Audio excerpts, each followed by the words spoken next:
بسم اللہ الرحمن الرحیم۔ عرش پر ہلچل مچ جاتی ہے۔ فجر کی نماز کے بعد جو یہ تسبیح پڑھتا ہے، سارا دن منہ سے جو بولتے جاؤ گے وہ ملے گا۔ رسول اللہ صلی اللہ علیہ وسلم نے فرمایا، محترم ناظرین، یہ وہ فضیلت برکت والی ہے جس کو پڑھنے سے نہ صرف گناہ معاف ہو جاتے ہیں، فجر کی نماز کے بعد جو یہ تسبیح پڑھتا ہے، اللہ اس کے دن بھر کے تمام حاجتوں کو پورا کرتے ہیں۔ اللہ اس کی پریشانیوں کو دور کرتا ہے۔ اللہ اسے بے شمار رزق دیتے ہیں، غیب سے رزق ملتا ہے۔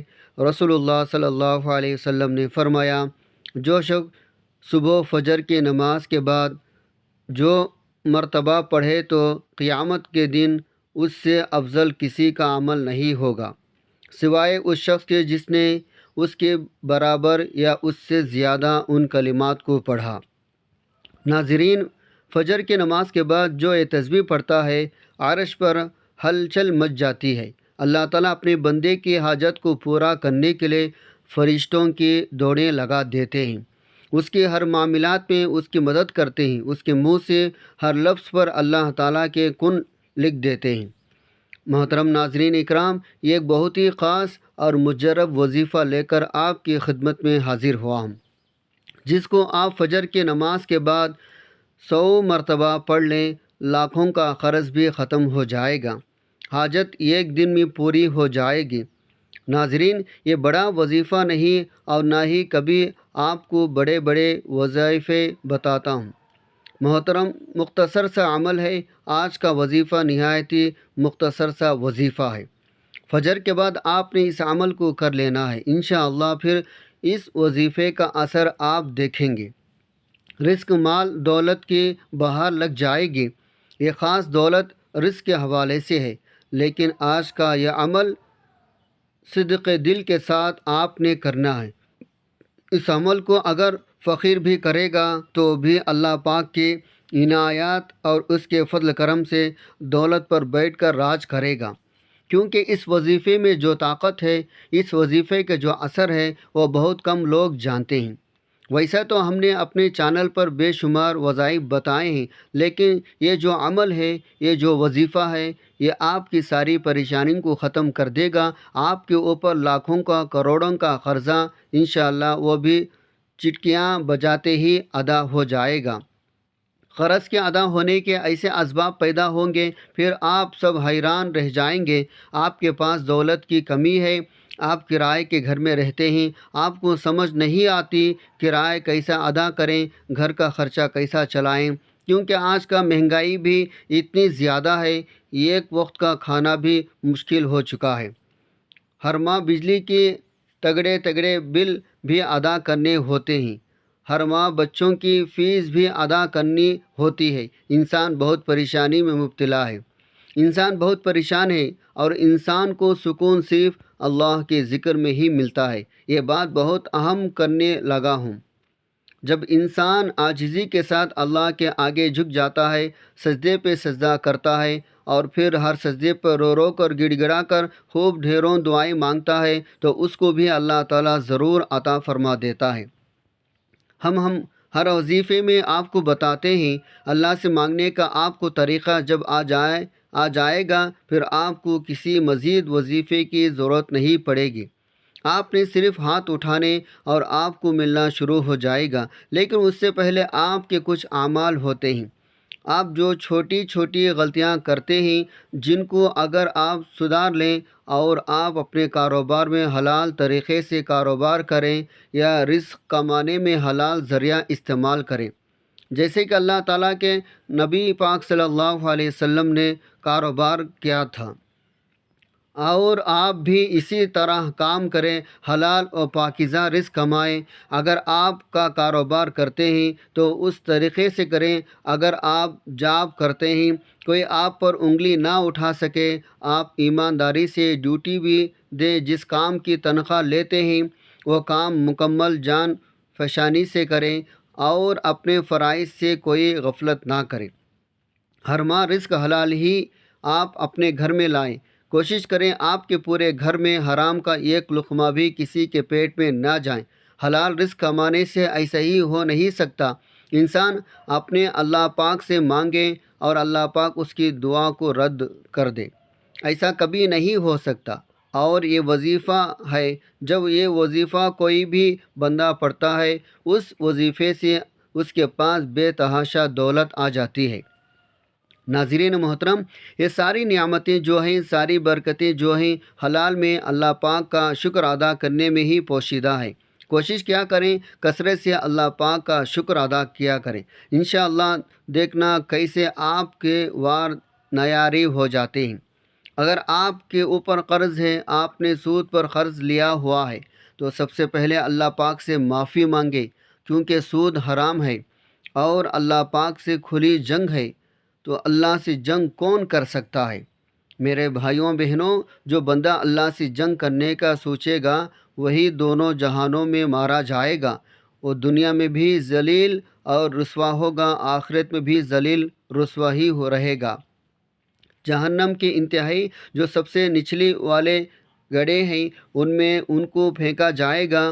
آپ نے سب سے پہلے سود کے کاموں سے توبہ کرنی ہے، جھوٹ سے توبہ کرنی ہے، غیبت سے توبہ کرنی ہے، چغلی سے توبہ کرنی ہے۔ لیکن واضح کرے، صرف توبہ نہیں کرنی بلکہ اس توبے پر قائم بھی رہنا ہے۔ سب سے اہم بات جو ہے وہ آپ اپنے رشتہ داروں سے اگر لا تعلق ہیں تو فوراً جا کر ان سے معافی مانگیں، چاہے آپ کی غلطی ہے یا نہیں۔ دیکھنا کیسے اللہ پاک آپ کے اوپر اپنا فضل کرم کرے گا، آپ کے اوپر اللہ پاک اپنا کرم فرمائے گا۔ یا رشتہ داروں کے ساتھ آپ نے اچھا سلوک کرنا، اس کے ساتھ تعلقات جوڑنے کی کوشش کرو۔ یہ نہ دیکھو کوئی اس نے یہ کہہ دیا، اس نے وہ کہہ دیا۔ آپ عاجزی اختیار کریں، جو عاجزی اختیار کر لے گا اس کو پھل ملتا ہے۔ اور جب آپ کبھی بلندی پہ چڑھتے ہیں، آپ کو پتہ ہونا چاہیے، جب بھی آپ بلندی پر چڑھیں گے تو آپ کو جھکنا پڑے گا، آپ سیدھے کھڑے ہو کر بلندی پر نہیں چڑھ سکتے۔ جب آپ نے نیچے اترنا ہوتا ہے تو آپ کو سیدھا ہونا پڑتا ہے، اس وقت آپ کو سینہ تھان کر نیچے اترنا پڑتا ہے، پھر ہی آپ نیچے اتر سکتے ہیں۔ ناظرین اکرام، آج کا جو وظیفہ ہے اس کی ترتیب آپ اچھی طریقے سے سمجھ لیں، اور میرے باتوں پر آپ نے عمل بھی کرنا ہے۔ اس کو آپ نے اپنے دوستوں کے ساتھ، رشتہ داروں کے ساتھ لازمی شیئر بھی کرنا ہے۔ یہ بھی ایک صدقہ جاری ہوگا۔ کسی ایک بندے نے بھی اس پر عمل کر لیا تو اس کا اجر آپ کو بھی ملے گا۔ جب فجر کی نماز ادا کر لیں، آپ نے کوشش کرنی ہے وہیں اسی جگہ پر بیٹھ جائیں۔ مردوں نے کوشش کرنی ہے وہ مسجد میں جا کر باجماعت نماز ادا کریں، عورتوں نے گھر میں نماز ادا کرنی ہے۔ اگر آپ کو ٹائم نہیں ملتا یا آپ نے کہیں جانا ہوتا ہے تو آپ عشاء کی نماز کے بعد سونے سے پہلے بھی اس وظیفے کو کر سکتے ہیں۔ کوئی ایسی پابندی نہیں، لیکن فجر کی نماز کے بعد کرنا زیادہ بہتر رہے گا۔ محترم ناظرین، اللہ پاک کے آخری نبی صلی اللہ علیہ وسلم نے فرمایا، اللہ پاک ارشاد فرماتا ہے، میں نے تمہاری امت پر دن رات میں 5 نمازیں فرض کی ہے، اور میں نے یہ عہد کیا ہے جو ان نمازوں کو ان کے اوقات میں پابندی سے ادا کرے گا، میں اس کو جنت میں داخل کروں گا، اور جو بندہ ادا نہیں کرے گا اس کے لیے میرے پاس کوئی عہد نہیں۔ اللہ پاک قرآن کریم میں ارشاد فرماتا ہے، رب کو سرا رہتے ہوئے اس کی پاکی بولو، سورج چمکنے سے پہلے اور اس کی ڈوبنے سے پہلے نماز فجر ادا کرو اور نماز عصر ادا کرو۔ جب حضرت عبداللہ بن عمر رضی اللہ عنہ سے روایت ہے، پیارے آقا صلی اللہ علیہ وسلم نے ارشاد فرمایا، جو صبح کی نماز پڑھتا ہے وہ شام تک اللہ پاک کے ذمے میں ہے، جو شام کو عصر کی نماز پڑھتا ہے وہ بھی اللہ پاک کے ذمے میں آ جاتا ہے۔ جو اللہ پاک کا ذمہ توڑے گا، اللہ پاک اسے اوندھا کر کے یعنی الٹا کر کے دوزخ میں ڈالے گا۔ حضرت سلمان فارسی رضی اللہ عنہ سے روایت ہے، اللہ تعالیٰ کے آخری نبی صلی اللہ علیہ وسلم کا فرمان عالی شان ہے، جو صبح کی نماز کو گیا ایمان کے جھنڈے کے ساتھ گیا، جو صبح بازار کو گیا ابلیس یعنی شیطان کے جھنڈے کے ساتھ گیا۔ رسول اللہ صلی اللہ علیہ وسلم نے فرمایا، جس نے سورج کے طلوع ہونے اور غروب ہونے سے پہلے نماز فجر اور نماز عصر ادا کی وہ ہرگز جہنم میں داخل نہ ہوگا۔ حضرت ابو عبادہ بن جراح رضی اللہ عنہ بیان کرتے ہیں، رسول اللہ صلی اللہ علیہ وسلم نے ارشاد فرمایا، فجر کے اوقات میں پڑھی جانے والی باجماعت نماز سے افضل کوئی نماز نہیں۔ میرا گمان ہے یعنی خیال ہے تم میں سے جو اس میں شریک ہوگا اس کے گناہ معاف کر دیے جائیں گے۔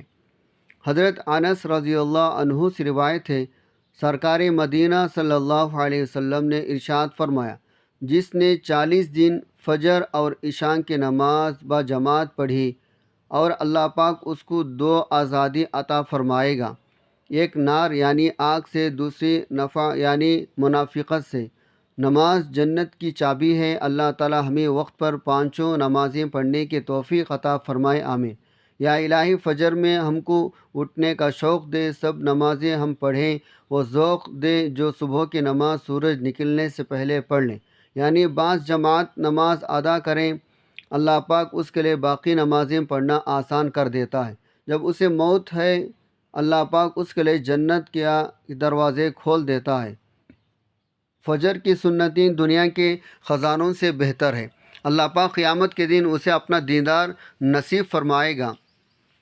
فرمان مصطفیٰ صلی اللہ علیہ وسلم ہے، اے میرے صحابہ، منافق بندے پر بوجھ اور سب سے بھاری نماز فجر ہے۔ فجر کی نماز کی فضیلت کو مد نظر رکھتے ہوئے گزارش ہے آپ اپنی دنیا آخرت سنواریں، دونوں جہانوں میں کامیابی حاصل کرنا چاہتے ہیں تو فجر کی نماز کو اپنے اوپر لازمی کر لیجئے۔ اللہ پاک ہماری موت اور آخری سانس بھی نماز فجر ادا کرتے ہوئے نکالیں، آمین ثم آمین۔ محترم ناظرین، آپ نے سب سے پہلے ایک مرتبہ بسم اللہ الرحمن الرحیم پڑھ لینی ہے۔ اللہ تعالیٰ کے پاک اور آخری کتاب قرآن مجید میں ہے، اپنے دن کا آغاز اللہ تعالیٰ کے بابرکت نام سے شروع کیا کرو۔ شروع اللہ کے نام سے جو بڑا مہربان نہایت رحم کرنے والا ہے۔ حضرت سلیمان علیہ السلام نے اپنے دن کا آغاز اللہ کی بابرکت نام ہی سے کیا تھا۔ اسی طرح حضرت نوح علیہ السلام کی کشتی کے چلنے کا تذکرہ قرآن مجید میں کیا گیا ہے۔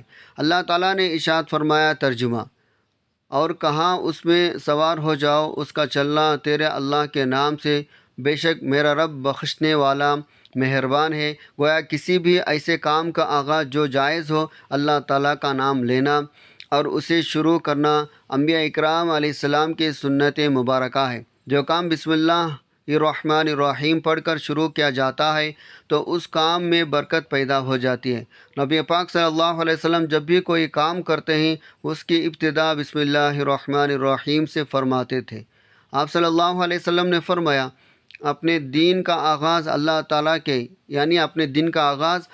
تعالیٰ کے بابرکت نام سے کیا کرو۔ اس سے معلوم ہوتا ہے بسم اللہ الرحمن الرحیم کس قدر اہمیت کے حامل ہے۔ رسول پاک صلی اللہ علیہ وسلم کا ارشاد ہے، دروازہ بند کرتے وقت بسم اللہ پڑھو، چراغ گل کرتے وقت بسم اللہ پڑھو، برتن ڈھانپتے ہوئے بسم اللہ پڑھو، مشک کا منہ بند کرتے ہوئے بسم اللہ پڑھو، کھانے پینے، ذبح کرنے، وضو کرنے، کشتی میں سوار ہونے، ہر نیک کام سے پہلے بسم اللہ الرحمن الرحیم پڑھنا مستحب ہے۔ ناظرین اکرام، اس کے بعد آپ نے نبی کریم صلی اللہ علیہ وسلم کے ذات اقدس پر صرف 11 مرتبہ درود پاک پڑھنا ہے۔ درود پاک آپ کون سا بھی پڑھ سکتے ہیں، چھوٹے سے چھوٹا درود پڑھ لیں یا درود ابراہیمی، لیکن درود ابراہیمی کی فضیلت زیادہ ہے۔ ایک مرتبہ ثواب کی نیت سے میرے ساتھ بھی درود پاک پڑھ لیں۔ اللہم صلی علی محمد وعلی آل محمد کما صلیت علی ابراہیم وعلی آل ابراہیم انک حمید مجید۔ اللہم بارک علی محمد وعلی آل محمد کما بارکت علی ابراہیم وعلی آل ابراہیم انک حمید مجید۔ حضرت عبداللہ بن عمر رضی اللہ عنہ سے روایت ہے، یہ شخص نے حضور صلی اللہ علیہ وسلم کی خدمت میں حاضر ہو کر اپنے مفلسی تنگ دستی کی شکایت کی۔ آپ صلی اللہ علیہ وسلم نے فرمایا، جب تم گھر میں داخل ہو اور گھر میں کوئی ہو تو اسے سلام کرو، اگر کوئی نہ ہو تو بھی مجھ پر سلام عرض کرو اور ایک بار درود پڑھو۔ اس شخص نے ایسا ہی کیا، اللہ تعالیٰ نے اسے اتنا مال عطا کر دیا۔ اس نے اپنے ہمسایوں کی بھی خدمت کی۔ فرمان مصطفیٰ صلی اللہ علیہ وسلم ہے، جو یہ پسند کرے اللہ تعالیٰ اس کے گھر میں خیر زیادہ کرے، تو جب کھانا کھایا جائے تو باوضو ہو کر کھانا کھائیں، جب اٹھایا جائے تو اس وقت بھی وضو کریں۔ کھانے کی وضو سے مراد دونوں ہاتھ گھٹنوں تک، منہ کا اگلا حصہ دھونا، کلی کرنا۔ فیضان سنت میں مل کر کھانے میں برکت ہے۔ سرکار مدینہ صلی اللہ علیہ وسلم کا فرمان ہے، اکٹھے کھانا کھاؤ، الگ الگ نہ کھاؤ، برکت اکٹھا کھانے میں ہے۔ اس حدیث پاک کے تحت حکیم الامت مفتی احمد یار خان رحمۃ اللہ علیہ فرماتے ہیں، ساتھ کھانے میں تھوڑا کھانا بہت کافی ہو جاتا ہے، آپس میں محبت بڑھتی ہے۔ سرکار دو عالم صلی اللہ علیہ وسلم کا فرمان عالی شان ہے، جو شخص دسترخوان سے کھانے کے گرے ہوئے ٹکڑوں کو اٹھا کر کھائے، وہ فراخی کی زندگی گزارتا ہے اور اس کی اولاد عافیت میں رہتی ہے۔ رزق میں برکت کا ایک سبب رشتہ داروں سے حسن سلوک کرنا بھی ہے۔ نبی پاک صلی اللہ علیہ وسلم نے فرمایا، جس نے عمر میں اضافہ اور رزق میں زیادتی ہونا پسند ہو، اسے چاہیے وہ اللہ تعالیٰ سے ڈرے اور صلہ رحمی کرے، سب سے رزق حلال ملے گا۔ فرمان مصطفیٰ صلی اللہ علیہ وسلم، جو بھوکا حاجت مندوں کو اگر اپنی حاجت لوگوں سے چھپائے رکھے، اللہ تعالیٰ اس کے حلال رزق میں برکت عنایت کرے گا۔ جس نے استغفار کو اپنے اوپر لازمی کر لیا، اللہ تعالیٰ اس کے ہر پریشانی دور فرمائے گا، ہر تنگی سے اسے راحت عطا فرمائے گا اور اسے ایسی جگہ سے رزق عطا فرمائے گا جہاں سے اسے گمان بھی نہ ہوگا۔ حضور صلی اللہ علیہ وسلم نے فرمایا، کیا میں تمہیں وہ چیز نہ بتاؤں جو تمہیں تمہارے دشمن سے نجات دے، تمہارا رزق وسیع کر دے؟ دن رات اللہ تعالیٰ سے دعا مانگتے رہو، کیونکہ دعا مومن کا ہتھیار ہے۔ حضرت عبداللہ بن عمر رضی اللہ عنہ فرماتے ہیں، یہ ایک شخص حضور صلی اللہ علیہ وسلم کے خدمت میں حاضر ہوا اور اپنے تنگ دستی کا شکایت کرنے لگا۔ آپ صلی اللہ علیہ وسلم نے اس آدمی سے فرمایا، تمہیں وہ تسبیح بھول گئے جو ملائکہ کی تسبیح ہے، تمام مخلوقات کی تسبیح ہے، اس کے ذریعے سب کو رزق دیا جاتا ہے۔ حضرت عبداللہ بن عمر رضی اللہ عنہ نے عرض کیا، رسول اللہ صلی اللہ علیہ وسلم، وہ کون سی تسبیح ہے؟ آپ صلی اللہ علیہ وسلم نے فرمایا، جو شخص طلوع آفتاب سے پہلے نماز فجر کے بعد یہ کلمات سبحان اللہ و بحمدہ سبحان اللہ العظیم پڑھ لے تو دنیا تمہارے پاس ناگ رگڑ کرتی ہوئی آئے گی۔ اللہ تعالیٰ اس کلمے کے بدلے جو تم کہو گے فرشتہ پیدا فرمائے گا، جو قیامت تک تسبیح بیان کرتا رہے گا، اور اس کا ثواب تمہیں ملے گا۔ ناظرین محترم، فجر کی نماز کے بعد یہ تسبیح لازمی پڑھے، سبحان اللہ و بحمدہ سبحان اللہ العظیم استغفر اللہ، سبحان اللہ و بحمدہ سبحان اللہ العظیم استغفر اللہ۔ یہ تسبیح پڑھنے سے آپ کے تمام دنیاوی پریشانی دور ہوگی، اللہ آپ کی تمام حاجتوں کو پورا کرے گا، اللہ آپ کی دینی دنیاوی نعمتوں سے مالا مال کر دے گا انشاءاللہ۔ آخر میں دوبارہ سے درود شریف پڑھ لینا۔ درود شریف پڑھنے کے بعد آپ نے اللہ پاک سے دعا مانگنی ہے۔ جب بھی مانگنا اللہ سے مانگنا، برکت والا، خیر والا، عافیت والا رزق مانگیں، سکون والا رزق مانگیں۔ اس سے نہ صرف آپ کے گھر میں خوشحالی رہے گی بلکہ آپس میں پیار محبت بھی بڑھے گی۔ ہر بندہ دن رات زیادہ سے زیادہ پیسہ کمانے کی چکر میں بہت سے راستے اختیار کرتا ہے، تو کوشش کریں آپ نے مختصر راستہ نہیں اختیار کرنا، آپ نے کام پہ آپ نے مکمل توجہ دینی ہے، رزق حلال کمانا ہے، محنت کرنی ہے، اس سے اللہ پاک کے آپ پر ڈھیروں رحمتیں برکتیں نازل ہونا شروع ہوتے ہیں۔ محترم ناظرین، انسان نماز کے دوران اللہ تعالیٰ کی طرف متوجہ ہوتا ہے۔ اللہ تعالیٰ انسان کو سجدہ کرتے وقت ہی سب سے زیادہ پسند کرتا ہے۔ جب انسان نماز کے لیے کھڑا ہوتا ہے، جنت کے دروازے کھول دیے جاتے ہیں، نماز کی طرف جتنے قدم بڑھاتا ہے اس کے اتنے گناہ معاف کر دیے جاتے ہیں، اتنا ہی ثواب اس کے حق میں لکھ دیا جاتا ہے۔ جنگ میں یا پھر دشمن کے ڈر سے اپنی جان بچا کر بھاگ رہا ہو، اس وقت بھی نماز کو قضا کی صورت میں ادا کرنا لازمی اور فرض ہے۔ یہ اسلام کا فرمان ہے۔ نماز بے شک دین کی سعادتوں کا ضامن ہے۔ اللہ تعالیٰ فرماتا ہے، یہ کتاب پرہیزگاروں کے لیے ہدایت کا ذریعہ ہے۔ غیب پر ایمان لائے، نماز قائم کریں، اور ہم نے جو دیا اس میں سے اللہ کے راستے میں خرچ کرتے ہیں۔ اور اللہ فرماتا، بے شک نماز قائم کرو، زکوٰۃ ادا کرو، رکوع کرنے والوں کے ساتھ نماز پڑھو، یعنی مسلمانوں کے ساتھ رکوع کرو۔ نماز کے ترک کرنے پر بہت زیادہ وعیدیں قرآن میں نازل ہوئی ہے۔ نماز کو قضا کر کے پڑھنے والے کے لیے اللہ تعالیٰ فرماتا ہے، خرابی ان نمازوں کے لیے جو اپنے نمازوں سے بے خبر ہیں، وقت گزار کر پڑھتے ہیں۔ نماز کی اہمیت اس بات سے پتہ چلتا ہے، اللہ تعالیٰ نے سب احکام اپنے نبی صلی اللہ علیہ وسلم کو زمین میں تو حضرت محمد صلی اللہ علیہ وسلم کو اپنے عرش پر بلا کر اسے فرض کیا، شب معراج کی رات میں یہ تحفہ دیا۔ اسی طرح اللہ تعالیٰ فرماتا ہے، ترجمہ، بے شک نماز مومنون پر اپنے مقررہ وقت پر ادا کرنا فرض ہے، اور فرماتا ہے، نماز قائم کرو، زکوٰۃ ادا کرو۔ پورے قرآن پاک میں مختلف مقامات پر مختلف طریقوں سے 186 مرتبہ اپنے بندوں کو نماز قائم کرنے کے حکم دیا ہے، کیونکہ نماز تمام برائیوں سے روکا دیا۔ قرآن مجید کا میں ذکر ہے، بے شک نماز تمام برائیوں سے، برے کاموں سے روکتی ہے۔ اللہ تعالیٰ اپنے بندوں کو نماز پر پابندی کرنے کی تلقین اس لیے کر رہا ہے، حق کی راہ پر گامزن رہے، تمام تر اختلافات مصیبتوں سے بچتے رہیں۔ اگر آپ قرآن پاک کی تلاوت کریں گے تو بے شمار آیت آپ کو ایسے ملیں گے جو نماز کی فضیلت پر دلالت کرتی ہے۔ آپ جان لوگوں، بے شک نماز ہر حال میں فرض ہے، اس سے بچنے کا کوئی بھی چارہ نہیں۔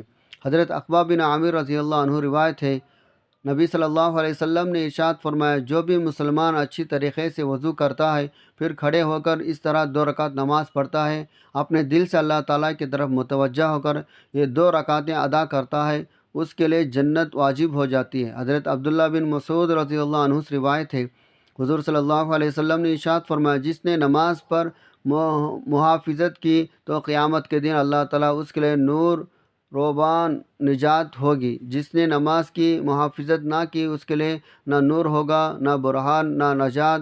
وہ قیامت کے دن فرعون، حامان، ابی بن خلف کے ساتھ ہوگا۔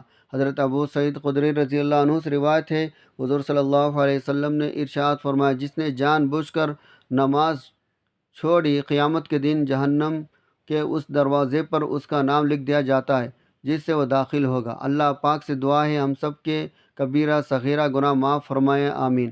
اللہ تعالیٰ نیکی کی بات کو سننا، سمجھنے، اس پر عمل کرنے کی توفیق عطا فرمائے۔